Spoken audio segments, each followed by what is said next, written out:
دا جبريل عليه الصلاة والسلام هر پیغمبر لراغله دي، هر پیغمبر له جبريل عليه السلام او چاله لګ راغله او چاله ډیر راغله دي. د ټولو نه زیات جبريل عليه السلام د کوم پیغمبر خو راغله دي؟ د محمد مصطفی صلی الله علیه وسلم خو دا سي د بل پیغمبر خو زیات نه راغله. د ټولو نه زیات جبريل عليه السلام د چا خو راغله دي؟ صلی الله علیه وسلم. او هیڅ یو پیغمبر جبريل عليه السلام په خپل اصلي شکل کې نه دی لیدلی. نبی علیہ السلام جبريل علیہ السلام په خپل اصلي شکل کې لیدل دي. یو ځل ورته نبی علیہ السلام فرمایل جبريل زړه مې غواړي چې زری د فرشتو په شکل سره وینم، زړه غواړي د فرشتو په شکل سره دی وینم. ادي خانه کعبه سره خواته دغلته یو ځای دی. جبريل علیہ السلام ورته فرمایلی ما ته ګوره. جبريل علیہ السلام ورته ځان په خپل اصلي شکل کې ښکار او د جبريل علیہ السلام وزر وی دومره غټي غټي وزر وی چې د اسمان د پیځای ټوله پناه کړه، اسمان د ټوله پیځای پناه کړه. چې نبی رسول الله جبريل السلام څنګه ولیدو بیهوش زمکه ته راتاو شو. ځکه زموږ د دنیوي سترګو کې دومره طاقت نشته چې موږ فرشته وینو. ها دغه دومره طاقت نبی رسول الله فورا زمکه ته بیهوش راتاو شو. چې راتاو شو جبريل السلام خواله راغی، نبی رسول الله په غیږ کې روچت کو او داسې د خپل سینې سره ولګاو. نبی رسول الله په هوش کې راغی.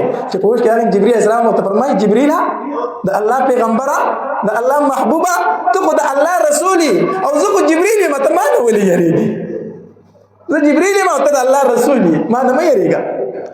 بیا ته نبی علیه السلام تپوس کوي جبريله تا له الله ډېرې وزرې درکړي دا څومره دي؟ جبريل علیه السلام ورته وفرمایل زما 1500 وزرې دي. 600 او یا 1500 دوه روایت راځي. زما 1500 وزرې دي. خو د الله پاک پیغمبر دا سړي ته د میکائیل علیه السلام وزرې نه دي لیدلي. الله تبارک وتعالی غل 6000 وزرې ورکړي دي.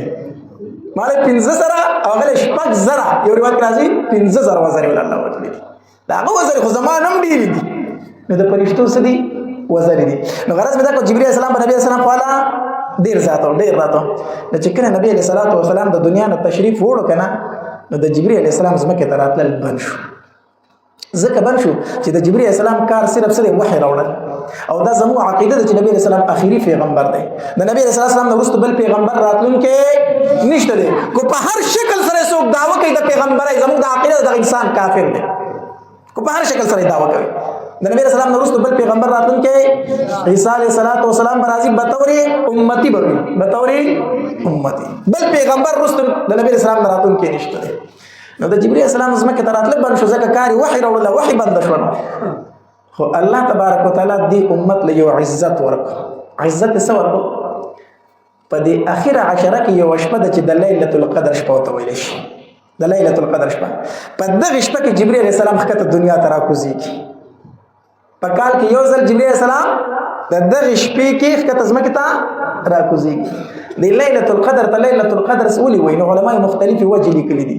یو وجه تسمیه دا لیکلي وي د قدر معنی په عربی کې د تنگسیا څه شي؟ تنگسیا.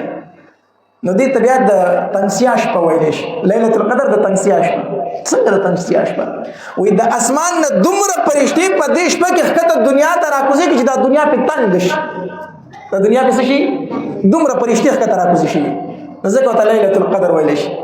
او دویمه معنا علماء لیکلي دا چې د قدر معنا په عربی کې د عزت څه شي؟ عزت. نو په دې شپه کې الله امت محمدیه صلی الله علیه وسلم ته ډېر لوی عزت ورکړی دی. نو ځکه ته ليله القدر ویل شي. څومره عزت ورکړی، څومره لوی عزت ورکړی دی. نو عزت ته ګوره په دغه شپه کې الله تمام امت ته بخښنه کوي. تمام امت ته څه کوي؟ حدیث مبارک کی راضی وی جبريل علیہ السلام د سحر پوری په دزمکه موجودی د فرشتو سره. نو چې کله د سحر اذان نه وشي نو جبريل علیہ السلام فرشتو ته وی زی چې خجو بر اسمان ته. نو فرشتي دې نه تپوس کوي وی جبريل په دې شپه کې الله تبارک وتعالى د امت محمدیه صلی الله علیه وسلم متعلق څه فیصله وکړه.